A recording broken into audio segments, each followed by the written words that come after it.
Este é o ConimaCast, o seu podcast de mediação, arbitragem, dispute boards, negociação e outros métodos extrajudiciais de solução de controvérsias.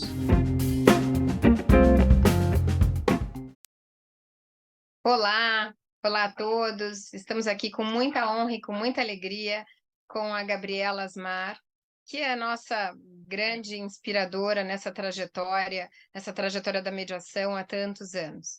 Então, é uma honra estar aqui com Gabriela, e que fala para a gente diretamente de Genebra, né? A Gabriela hoje é a nossa representante como mediadora na OIT, a Organização Internacional do Trabalho, e tem muita coisa para contar, né? Então, hoje, o nosso tema vai versar sobre algo que tem sido objeto de trabalho diretamente da Gabriela, sem dúvida, a gente vai ouvir muita experiência, né? Muita vivência da nossa querida Gabriela. Eu quero apresentar aqui esse vasto currículo que vamos tentar compilar em poucas palavras aqui. A Gabriela é mestre pela New York University, MBA pela Fundação Dom Cabral, certificada pela International Ombudsman Association, pioneira em mediação no Brasil, com prática em vários países, e agora mais ainda, ela vai contar um pouquinho para a gente.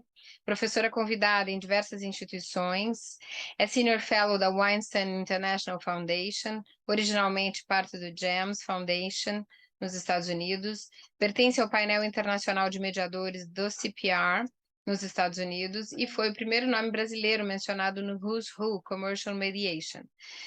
Foi cofundadora da Comissão de Mediação da OAB do Rio de Janeiro, pela qual venceu o Prêmio Inovar em 2009. Supervisiona mediações no TJ do Rio de Janeiro desde 2007, é mediadora sênior das varas empresariais do TJ do Rio, instrutora em mediação do CNJ, membro do CONIMA e coautora da Lei Brasileira de Mediação, 13.140 de 2015. Ombudsman em grandes empresas e hoje é mediadora da Organização Internacional do Trabalho em Genebra. Eu queria dizer que esse podcast é uma iniciativa do CONIMA, então, capitaneado pela Alessandra Bonilha, a nossa querida Alessandra.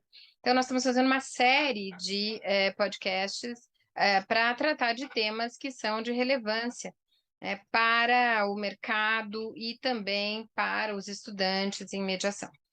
Então, eu gostaria de começar pedindo para a Gabriela falar um pouco da sua trajetória, que efetivamente vai ao encontro do tema que nós temos para tratar hoje. Porque o tema que nós temos hoje para falar é sobre advocacia em mediação e negociação. A importância dessa virada de percepção, né, do advogado estritamente litigante para um advogado que venha a ter um background mais amplo, né, ferramentas mais amplas para lidar com o conflito de outras maneiras. Então, vocês não estão aqui para me ouvir, vocês estão aqui para ouvir Gabriela. Gabriela, por favor, já comece para nós falando da sua trajetória que vai absolutamente ao encontro do nosso tema de hoje. Muito obrigada pela sua presença. Um beijo grande. Obrigada, Lu. É um prazer sempre falar para o CONIMA, do CONIMA, com o CONIMA, de todas as maneiras e da mesma forma com você. A gente sempre aprende muito. E, bom, respondendo à tua pergunta, a minha trajetória, eu comecei digamos, a minha formação profissional na engenharia. Descobri que fazia muita falta a atenção ao humano, me fazia muita falta na faculdade de engenharia, e eu então decidi que eu ia fazer direito como hobby. Eu fazia engenharia de dia e direito à noite. Depois eu resolvi que realmente engenharia não era a minha praia, embora eu passasse nas matérias, e fui fazer economia, mas no meio disso tudo apareceu um estágio no direito, e por essa oportunidade eu acabei trancando as demais e ficando só no direito, como se fosse pouco. e trabalhando com direito tributário no início da minha carreira. Quando eu estava para me formar, eu trabalhava num grande escritório de tributário, em que eu continuava sentindo falta do aspecto humano, porque no tributário, basicamente, você só tem discussões mais conceituais sobre leis. Então, eu saí de lá, desse escritório, para uma visão mais, digamos assim, multidisciplinar, numa empresa, numa grande empresa de consultoria, Pricewaterhouse, que na época nem era Coopers, fazendo planejamento tributário e planejamento sucessório, sempre com viés tributário, planejamento societário também. E aí eu comecei a expandir a minha visão de mundo, de vida, do que funciona, do que as empresas realmente precisam de um profissional. E rapidamente ficou muito claro para mim que a briga não compensa nem para o cliente, tá? E para compensar para o advogado, tem um custo muito grande, né? Quando a pessoa chega numa idade já de começar a se perguntar o que eu estou fazendo da minha vida, né? Para que eu nasci, enfim. Eu passei por muitas conversas assim, com muitos profissionais, em vários momentos da vida minha e dos demais. Depois eu volto a isso. Mas, enfim, então, eu, nessa visão mais ampla do direito, e não litigante, ou seja, sempre uma visão de construir soluções com as quais todos pudessem conviver, chegou um momento em que eu falei, eu preciso ir para o exterior, eu preciso expandir horizontes. E foi quando eu consegui bolsa e fui para Nova York fazer um mestrado em Direito Comparado. Na realidade, era um mestrado para comparar o sistema consuetudinário com o sistema positivado. E foi ali que eu, estudando direito processual americano, estudando o último texto para a última prova de processo civil, eu li uma linha sobre mediação. Falava dos métodos alternativos, arbitragem e mediação, e a definição de mediação é um método que busca soluções que possam ser aceitas por todos os envolvidos. Eu nunca vou esquecer essa frase, porque mudou a minha vida. E eu tive aquele aha moment, como diz nos Estados Unidos. E eu falei, é isso que eu vim fazer no mundo. E quando eu fiquei lá mais um ano depois do mestrado trabalhando, eu fui para um escritório. E nesse escritório eu cavei todas as possibilidades que eu tinha de já começar a aprender a mediação na prática. Então, pelo escritório, eu tag along, né? Eu me anexei à equipe que acompanhava clientes em mediação. Então, a equipe do escritório, que era dentro do departamento de contencioso, havia uma equipe especializada em negociações mediadas, já entendendo o papel do advogado como alguém que ajuda o seu cliente a conseguir um melhor acordo. E esse expertise, né, embora tenha o mesmo propósito de qualquer advogado, que é buscar o melhor resultado para o seu cliente, mas o advogado em mediação já tem uma visão, primeiro, da interdependência perante a outra parte, né, em relação à outra parte. Segundo, esse advogado precisa ter muito tato, porque ele precisa ajudar o cliente dele a tomar decisões bem informadas, mantendo o cliente como decisor, porém, um decisor com um respaldo muito grande para tomar decisões bem informadas. Então, é um papel fundamental desse advogado, mas um papel que é coadjuvante, né? O ator principal é o cliente, na negociação que virá a ser mediada. E tem muito preparo até chegar no momento de uma mediação, tem muito preparo entre uma reunião de mediação e outra, e tem muito trabalho de fechar o que foi definido em negociação mediada depois da mediação em si. Então, não falta trabalho para o advogado, pelo contrário, mas é um outro tipo de trabalho, é um outro tipo de percurso junto ao cliente. Lembrando que também tem um outro desafio, que é o advogado ali trabalha o tempo todo aos olhos do cliente. Não é como um advogado litigante em que ele ouve o cliente numa reunião, depois o cliente vai para casa e ele faz todo o trabalho, independente daquilo representar ou não o que o cliente não apenas deseja, mas consegue compreender, né? Então, tem uma relação, tem uma construção de relação muito importante, de confiança entre advogado e seu próprio cliente, que é uma parceria mais íntima, digamos assim, do que na advocacia tradicional contenciosa, e do advogado com o advogado da outra parte e com a compreensão do caso por uma ótica em que todos possam enxergar, em vez de você tentar cegar o outro lado, como normalmente é no litígio. Então, nessa oportunidade em Nova York, eu pude testemunhar e colaborar com essas equipes que trabalhavam dessa forma, que para mim era completamente diferente. Além disso, eu também fui mediadora, foi quando eu aprendi realmente a mediar, num centro comunitário, que eles chamavam de Court Annexed, né, anexo ao tribunal, mas que funcionava como um tribunal multiportas, recebendo casos por diversos caminhos. As próprias pessoas chegavam, às vezes eram encaminhadas pela polícia, às vezes por serviços de assistente social, às vezes por serviços de psicologia, às vezes pelo próprio tribunal. Enfim, tinha muitas maneiras de chegar. As pessoas eram recebidas por um expert em resolução de conflitos, que ouvia o pleito e encaminhava para o melhor método, para o método adequado.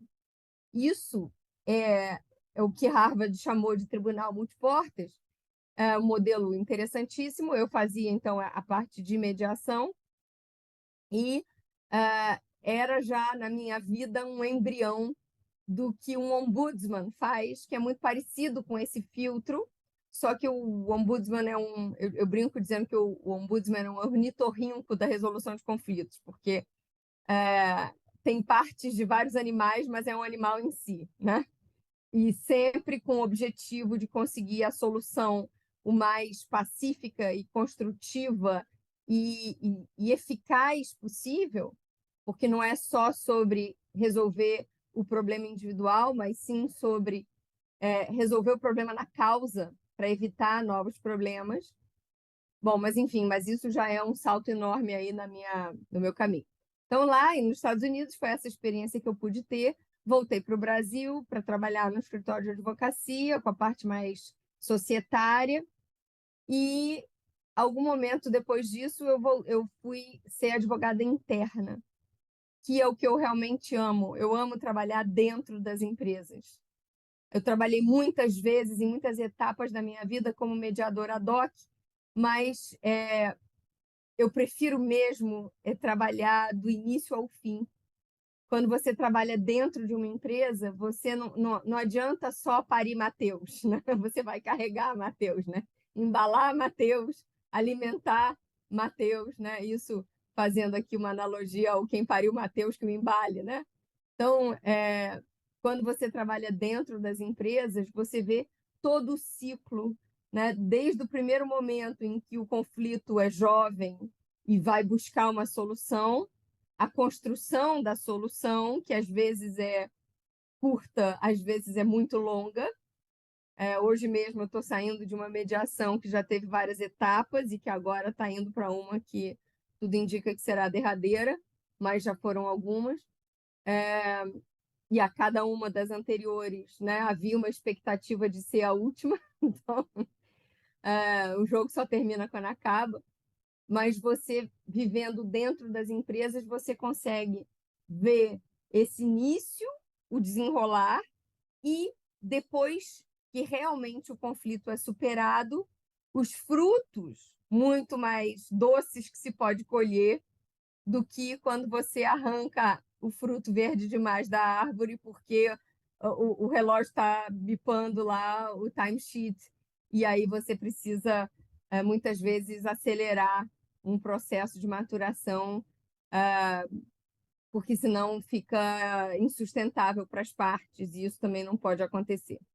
Bom, então eu fui trabalhar dentro de empresa como advogada, mas sempre uma advogada que busca acordos. Então, os meus departamentos jurídicos, eu me tornei diretora jurídica, sempre eram departamentos com muito pouco contencioso, mas também na hora de brigar é para brigar, né? É sim, sim, não, não. Não se pode negociar com terrorista. Então, quando chega o momento de você dizer vamos para a briga, né? E tem que estar preparado para isso. Por isso também é tão importante para o advogado que quer trabalhar em mediação conhecer o lado do litígio, né? Para não ser poliana, para não ser não ter apenas, né, um martelo, né? Porque para quem só tem um martelo tudo é prego, né? Então a gente, para poder trabalhar em mediação, a gente precisa ter uma caixa de ferramenta variada o suficiente para poder sempre estar à disposição do cliente com o método que é melhor para ele e não para nós. Isso é muito importante.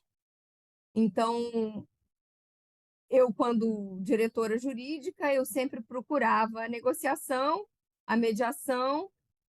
Em alguns momentos, eu tive oportunidades interessantíssimas de, como advogada da empresa compradora, mediar empresas fornecedoras que precisavam se entender para fazer uma entrega conjunta e compatível, senão não tinha negócio para ninguém.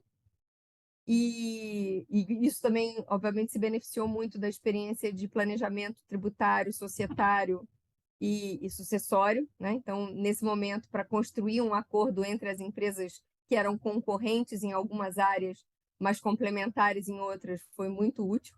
Então, a gente está sempre construindo. O ponto aqui é a nossa carreira de mediador, ela é sempre construída com base em tudo que a gente já fez até aqui. A gente nunca pode desprezar o que nos trouxe até aqui, porque tudo é útil no seu devido momento, na sua devida proporção. Bom, e aí, depois disso, eu me tornei diretora de Relações Institucionais numa multinacional, que era uma negociação mais ampla, e finalmente fui atraída para o universo de ombudsman, ouvidores no Brasil, como a gente chama. É um pouquinho diferente, mas eu não vou entrar nesse detalhe aqui, porque o nosso tempo eu sei que já está passando demais. Mas o fato é, hoje, né, eu fui ombudsman em 2 empresas brasileiras, uma com ouvidoria regulada no setor de seguros, outra com ouvidoria não diretamente regulada, mas muito incentivada no setor de fundo de pensão. Em ambas essas empresas, eu fazia tanto a parte de cliente, relação com os clientes em reclamações agravadas, que já tinham passado por todos os outros departamentos possíveis e aí vinham para ouvidoria, ou seja, já estava num ponto realmente de soluções fora da caixinha, e para isso eu tinha equipe também, e a ouvidoria interna para os próprios funcionários, e aí é muita mediação o tempo todo. É basicamente mediação. E na segunda empresa eu tive a oportunidade também de trabalhar com o canal de denúncia, coordenar investigações corporativas e comitê de ética. Tudo isso me traz ao que eu faço hoje, que é, embora o meu cargo seja mediadora na Organização Internacional do Trabalho, na realidade, foi uma escolha da organização, cada organização tem o seu desenho e não tem um certo e um errado. E tem um motivo muito interessante, o fato deles não chamarem o meu cargo de ombudsman e sim de mediador, que é o fato de ser uma organização tripartite, que é governada não apenas por uma gestão, por uma administração, mas também por um sindicato de empregados fortíssimo e o grupo de governos que alimenta a organização e que é quem bota o dinheiro para que o propósito da organização seja viável. Então, essa realidade, né, esse tripé muito importante para a natureza da organização, requer um mediador full-time com muita flexibilidade de como atuar sempre em prol da visão de unidade, sempre em prol de estamos juntos, né? Precisamos lidar com as nossas diferenças porque somos conscientemente interdependentes. Além disso, nessa organização, o sindicato de empregados tem uma das funções muito importantes possíveis para um ombudsman, que é o que a gente chama de defensor del pueblo. Então, o sindicato ele pode advogar, literalmente tem um advogado para os empregados que estejam em conflito com a administração. E isso, obviamente, não seria compatível com um lugar de independência, autonomia e informalidade, como é o caso do ombudsman e o meu caso como mediadora nessa estrutura. Então, o que eu faço hoje, basicamente, foca nas relações interna-corporis, embora, em algumas circunstâncias, tenham repercussões externas, mas o essencial é o interno, que é extremamente complexo, envolvendo diversas culturas, diversas formas de contratar, diversas realidades socioeconômicas, enfim, não tem nenhum dia chato. Fala, Lu. Não, muito pelo contrário, né? O que acontece com a vida da Gabriela, né? A vida da Gabriela é um manual de várias funções de resolução consensual, metodologias de resolução consensual, concentrada numa única pessoa, né? Então, eu queria, partindo desse pressuposto, porque eu acho que talvez as pessoas que nos ouçam não têm toda essa vivência, não a sua vivência, porque é única, mas eu digo da diferenciação das coisas que a gente falou aqui. E eu acho que isso é bem importante, porque se a gente está falando para um público que é o público da advocacia, então você começa enquanto advogada, fazendo o não contencioso, né? E aí passa por um papel de terceira imparcial, e aí também uma terceira imparcial dentro de uma corporação, que é o caso da ouvidoria. Então, eu digo, é um manual de formas de resolução de disputa, concentrado nessa pessoa. Isso porque ela ainda nem falou da constelação, que ela é consteladora também, né? Que eu sei que é um papel bem importante para você. Mas tentando fazer esse olhar a partir desse advogado que fala, puxa, faz sentido essas coisas que ela está falando, né? Então, primeiro, né, essa diferenciação clara desses papéis do advogado na mesa de mediação e negociação. Eu tenho sentido, né, a gente está nessa batalha e a gente está nessa bandeira, mais do que uma batalha, de tentar fazer esse olhar chegar ao advogado. Então, tentando fazer esse olhar a partir do advogado, né? Como é que seria esse advogado à mesa de negociação e mediação, a diferença disso para o mediador em si, e já puxando essa toada aí, esse advogado se perguntando, puxa, eu achei isso interessante, né? Essas soluções para o mundo empresarial e corporativo. Puxa, que bacana. Mas como é que eu vou expandir a minha prática, né? Como é que eu vou chegar lá? Porque, né? Ai, puxa, não posso ir para os Estados Unidos e fazer a mesma trajetória que a Gabriela. Como é que eu vou chegar lá, né? Como é que eu vou expandir essa prática da advocacia, ter resultados bem-sucedidos? E será que isso, tentando acompanhar um pouco do medo desse advogado, será que isso vai me fazer perder as minhas habilidades ou trocar as minhas habilidades como advogado litigante? Eu não posso mais ser litigante para ser um advogado consensual, né? Então, seriam assim, essas diferenciações, porque eu vejo que tem muito equívoco, né? Falar, não, agora eu quero fazer um curso de mediador. Será que ele precisa fazer um curso de mediador? Né?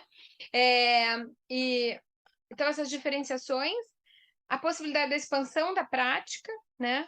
E tentar olhar para alguns medos dele, né? Será que ele vai perder o cliente que gosta da litigância? Será que ele tem que mudar totalmente a forma dele de agir dentro da advocacia? A pergunta ficou longa, mas é para deixar você à vontade para responder. Lu, eu não sei se, eu acho que eu não disse isso, mas eu também trabalhei uma época com contencioso, no início da minha carreira. É muito e não só no início da minha carreira, quando eu era diretora jurídica, eu não fazia o contencioso de chão de fórum, mas eu era responsável pelas teses, pela estratégia, pela contratação dos escritórios que iam fazer isso. Então, assim, eu precisava frequentar o plano B para fortalecer o plano A, né? Isso é muito importante a gente ter em mente. Nada se desperdiça na natureza, né? A gente precisa aproveitar tudo, o que nos traz a resposta que você está pedindo. Todo mundo que me pergunta como é que eu chego lá, obviamente relacionado a alguma coisa que eu já tenha experimentado, né? Então as pessoas vêm pedir dica, né? O que eu falo é sempre a mesma coisa. Você tem que começar de onde você está. Não existe outro lugar. Você se planejar para fazer formações, eu acho sim que para quem quer trabalhar como advogado em mediação, é muito útil fazer um curso para ser mediador ou minimamente para ser advogado em mediação, porque existem cursos maravilhosos para isso.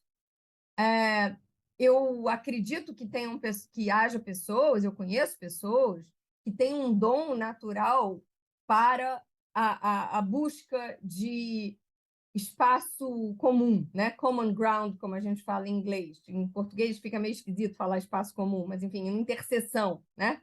Buscar a possibilidade consensual. Tem pessoas que têm esse dom, que nasceram com esse dom, que tiveram experiências familiares desde pequenininhos, na família, nos amigos, da escola, seja onde for. Tudo isso agrega. Mas, se a gente quer trabalhar profissionalmente com alguma coisa, se a gente quer fazer da melhor maneira possível, é fundamental, desde que viável, fazer uma boa formação, né? Então, você ganha muito mais legitimidade, você ganha muito mais ferramenta, você ganha muito mais autoconhecimento, que é essencial para esse trabalho, quando você passa por formações sérias, né? E aí, formação séria não é curso em milagres de fim de semana, né? Porque tem muito caça-níquel que vende um curso de fim de semana como se você fosse sair mediador, sair constelador depois de 2 dias. Totalmente ilusório, né? Claro que não, mas passar por uma formação e depois, né? Ou ao longo, ou antes até que seja, vender aquilo que você acredita. Não adianta botar um discurso bonitinho porque está na moda, né? Você precisa realmente ser aquilo que você quer vender, principalmente se você está falando de uma inovação. Toda inovação encontra resistência. Como você estava dizendo, o cliente que gosta de contencioso, o cliente que quer brigar, tem que contratar o pitbull, né? Contrata o pitbull, tem o seu lugar para o pitbull, tem o seu momento, né? Agora, se você contratou um pitbull, né, não espere uma recepção de poodle, né? Com todo respeito aqui na analogia, assim, se você quer alguém que seja fofinho, não vai contratar o pitbull. Se você quer alguém que vá pular na jugular e não abrir a boca para soltar até que o adversário morra, contrata o pitbull. Né? E tem muitos pitbulls bonzinhos também, diga-se de passagem, não é nenhum preconceito aqui com relação à raça, mas é só um estigma que eu estou usando para fins simbolicamente didáticos, né? Mas, enfim, e tem muito poodle bravo também, né? Mas, enfim, a questão é, contrata o advogado que tenha o perfil, né? E cada cliente vai encontrar o seu advogado, está tudo certo. Agora, o advogado que deseja se colocar no mercado, foi isso que eu entendi da tua pergunta, né? Como um advogado colaborativo, um advogado consensual, um advogado em mediação, quanto mais preparado ele tiver, melhor, porque a maneira de atuar é diferente. Só que eu falei da formação, quanto ela é importante, mas ela não prescinde da prática. Então, você pode ter todos os diplomas do mundo, você pode ir para Harvard, para Yale, para Pepperdine, para sei lá qual, e ainda assim você falar uma coisa e fazer a outra. Então, o que vai te levar realmente ao aperfeiçoamento, para não dizer perfeição, porque perfeição não é desse mundo, mas ao aperfeiçoamento nesta arte é a prática. A prática que traz uma autocrítica que não é impeditivo, porque é melhor feito que perfeito, mas que também te ajuda a, toda vez, revisar o que aconteceu e procurar aprender com aquilo para ter mais possibilidade de fazer melhor da próxima vez. E isso você vai fazer se dispondo a eventualmente perder clientes. Então, se você chega no teu escritório, né, e você constrói um website, se você constrói uma reputação de ser um advogado que busca acordo, o cliente chega para você, ele só quer briga, você vai ter que recomendar um outro colega. Você pode, eventualmente, atuar na briga naquele caso, mas aí, naquele caso em que você concordou em atuar na briga, dificilmente você vai ter as melhores condições como um negociador, caso você mude de ideia. É possível? É possível, mas requer muita senioridade. A gente está falando aqui do início de carreira, pelo que eu entendi da sua pergunta. Me corrija se eu estiver errado. Né? Então, O mesmo meio de carreira que está querendo fazer uma transição, né? Tá, aí quanto mais senioridade a gente tem, mais facilmente a gente consegue mudar de chapéu. Né? Por exemplo, vou dar um exemplo concreto. Nos Estados Unidos, é mais comum a gente ver na prática um método híbrido que se chama MED-ARB. Né? MED-ARB é o mesmo terceiro que intervém como mediador, em algum momento, obviamente, acordado com as partes, se torna árbitro sobre o mesmo caso. Aqui no Brasil, lá no Brasil, isso é considerado antiético. E aí a lei, né, se mistura com essa visão e tudo mais. Por quê? A gente tem que entender a maturidade do mercado também. Então, quanto mais maduro é o mercado, quanto mais maduros são os clientes, quanto mais maduro é o profissional, mais provável é de você conseguir mudar de estilo no meio do caminho sem perder o ritmo, né? Ou seja, sem perder a ética. Quando você ainda está ensaiando, às vezes é mais difícil você conseguir mudar o ritmo no meio da dança.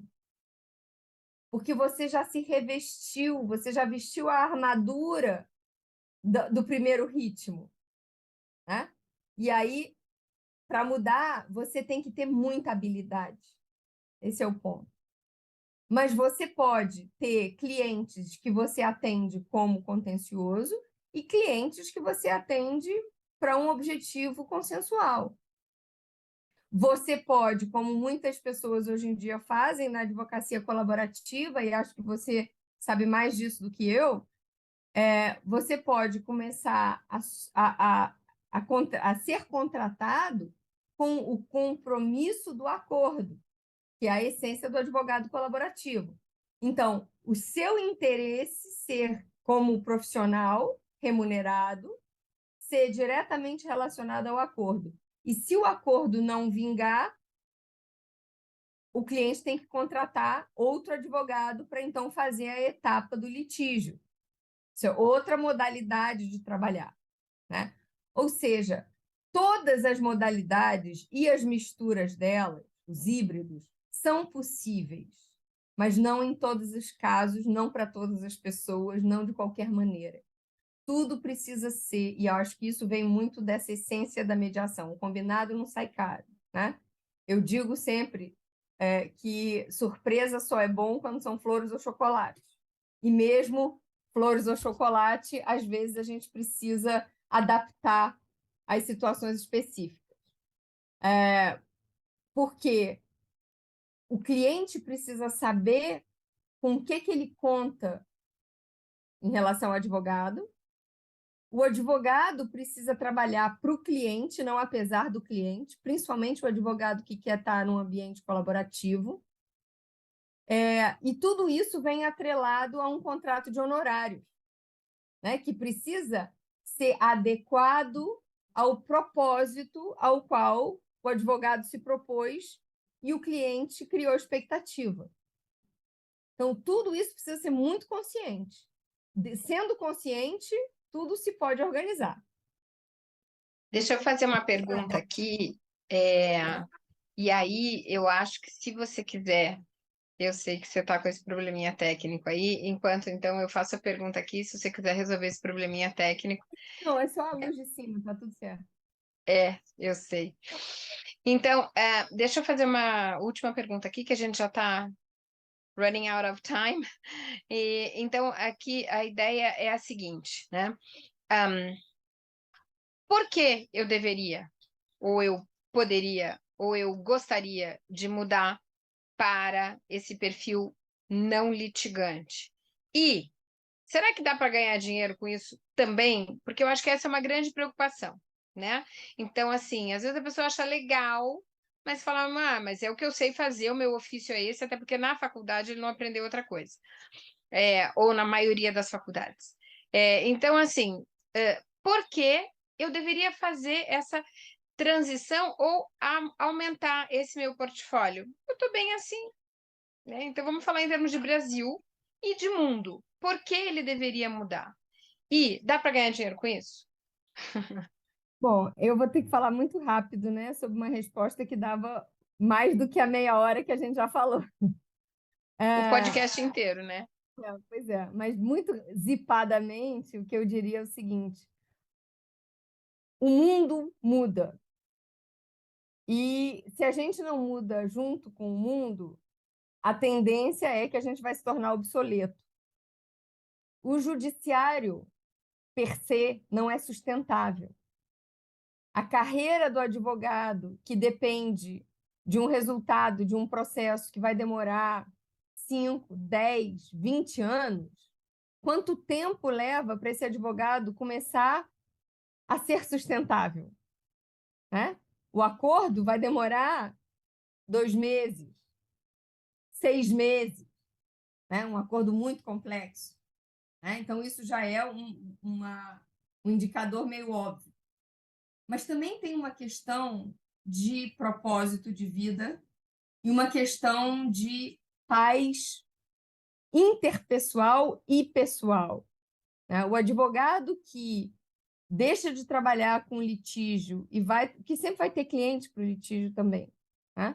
E vai trabalhar com advocacia consensual, é alguém que quer dormir em paz, é alguém que já acordou para necessidade de olhar de manhã no espelho e dizer assim: eu quero fazer isso que me aguarda lá no escritório, né? Eu quero que o meu cliente saia desse processo que eu estou acompanhando ele melhor do que ele entrou. Eu quero que as pessoas se lembrem dessa situação, talvez não como algo divertido, porque divertido não é, né? Passar por uma negociação difícil não é nada divertido, mas com aquela sensação de valeu a pena. Né? Uma negociação bem-sucedida pode te levar a essa expectativa. Um litígio, dificilmente. Porque, no final das contas, todo mundo perde, principalmente quando a gente está falando de relações interpessoais. Além disso tudo, o como cobrar.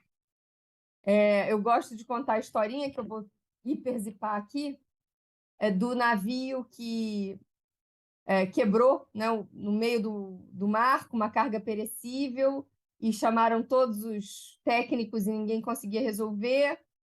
E aí chamaram um cara lá conhecido na tribo da margem mais próxima, e o cara veio de barquinho e tal, chegou, pegou um martelinho no bolso, sentiu a temperatura do motor do navio, ouviu aqui, ouviu ali, e dali a pouco ele pegou o martelinho e fez assim, tum, e o navio voltou a andar e pôde chegar no porto com a sua carga ainda não não estragada, né? Enfim, não perdida. E aí lembraram então de perguntar ao carinha quanto é que ele ia cobrar, e ele falou que era US$ 1 milhão. Aí falaram assim, mas US$ 1 milhão por uma martelada? Aí ele falou, não, a martelada é US$ 1. Agora, saber aonde dá a martelada, com que força dá a martelada, em que momento dá a martelada, esse é o resto do valor, né? Então, essa historinha ilustra a diferença entre vender trabalho e vender resultado. Então, quem trabalha, né, pela mediação, obviamente você não pode, na mediação, prometer acordo, porque isso não depende de você, seja você o mediador ou o advogado. Isso depende das partes, e não depende de uma só, né? Depende das duas.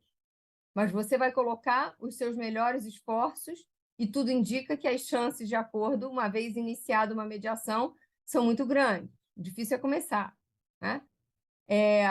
Então, quando você vende o esforço pelo acordo, você está vendendo a busca de soluções. Quando você vende tudo o que requer um processo de litígio de sei lá quantos anos, você está vendendo trabalho, que não necessariamente agrega valor. Então, tem lugar para tudo, né? Como com terrorista não se negocia, com maluco também não se negocia. Muitas vezes a gente precisa ir para o judiciário para iniciar uma negociação um pouco mais equilibrada, dependendo do desequilíbrio de poder entre as partes. Então, tudo isso é necessário e tem seu lugar. Agora, a gente precisa saber o que a gente quer como profissional, para depois não ficar reclamando do judiciário, do juiz, do escrevente, de Deus, do governo, porque isso não vai resolver, né? Então, sabendo o que você quer e tendo a noção de que você vai construir isso desde onde você já está, aonde você já tem legitimidade, e com perseverança você vai chegar lá, esse é o caminho, né? Para a gente depois poder celebrar os resultados. Bom, gente, infelizmente, né, nós estamos chegando aqui ao fim, nós estamos com uns 40 minutos aqui, e assim, eu nunca tenho palavras para agradecer a Gabriela, porque a Gabriela tem essa capacidade, esse poder de inspiração das pessoas, e que desde a primeira vez que eu já ouvi Gabriela falar, foi inspirador para mim.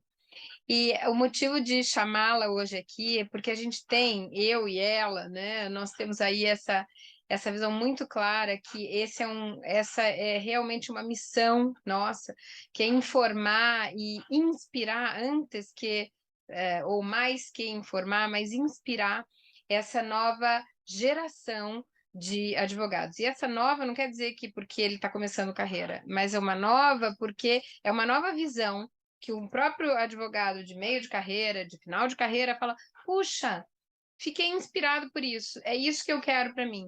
Não só porque, né, nós estamos vivendo claramente uma crise né, na judicialização, mas em especial porque eu quero fazer a diferença para o mundo, para mim e para o mundo. Então, mais uma vez, quero infinitamente agradecer, Gabriela, que está assim cedendo o seu tempo, a sua expertise, mas acima de tudo, o seu amor pelo que ela faz. Porque quando a gente passa a falar nesse tipo de abordagem e nesse tipo de visão, a gente tem sim que falar de propósito. E quando a gente fala de propósito, isso potencializa tanto aquela fala, né? E como vocês puderam ver, ela veio falar da vida dela, e a vida dela é absolutamente inspiradora para esse momento, para cada um de vocês. Então, eu espero que isso tenha tocado vocês, sinceramente, porque a gente quer dizer para vocês, dá para ter uma vida produtiva, feliz, lucrativa, e com propósito. Dá para ter, dá para conciliar tudo, né? Então, Gabi, queria uma palavra final, não quero eu fazer a palavra final, queria uma palavra final sua para a gente encerrar esse momento maravilhoso aqui, agradecendo essa pessoa incrível que é a Gabriela, que eu tenho a honra de dizer que é minha amiga, e que está lá em Genebra, nos representando lindamente, com certeza. Então, uma palavra final, uma palavra de encerramento aqui para esse público lindo. Obrigada, Lu. Eu também não vou aqui estender os elogios, porque são desnecessários, é óbvio. E eu queria terminar com Einstein e Victor Hugo. Einstein disse assim: a humanidade vai precisar encontrar uma forma completamente diferente de pensar se for para sobreviver. E Victor Hugo disse assim: não há nada mais poderoso do que a ideia cujo tempo chegou. Cá estamos. Amém. E que os anjos passem e digam amém. Joia, querida. Um beijo bem grande. Até. Falamos em breve, se Deus quiser. Beijo, querida. Tchau, tchau.